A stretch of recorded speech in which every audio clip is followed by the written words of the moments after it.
ప్రజాపాలన ప్రభుత్వం చేసే కార్యక్రమాలను ప్రజలకు అవగాహన కల్పించాలన్నారు మంత్రి పొన్నం ప్రభాకర్. అణిచివేత నియంతృత్వం లేదని స్వేచ్ఛ ఉందన్నారు. ఎమ్మెల్యేలు మంత్రులను ఎవరినైనా కలవవచ్చని తెలిపారు.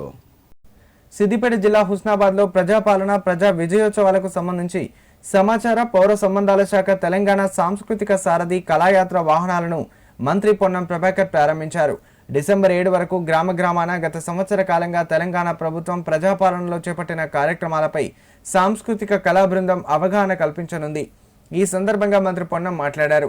సంవత్సర కాలంగా ప్రభుత్వం చేపట్టిన కార్యక్రమాలను వివరిస్తూ గ్రామాన ప్రజలకు అవగాహన కల్పిస్తారన్నారు. ప్రజలందరికీ చైతన్యం కలిగేలా మహిళలకు ఉచిత బస్సు ప్రయాణం, 200 యూనిట్ల ఉచిత విద్యుత్, 500కి గ్యాస్, ఆరోగ్యశ్రీ పథకం అమలు చేస్తున్నామన్నారు. 10 సంవత్సరాల తర్వాత 40% మెస్ ఛార్జీలు పెంచుకున్నామని, young India sports university, young India skill యూనివర్సిటీలను ప్రారంభిస్తున్నామని చెప్పారు. గ్రామాల్లో అందరికీ విస్తృతంగా అవగాహన కల్పించాలని సూచించారు.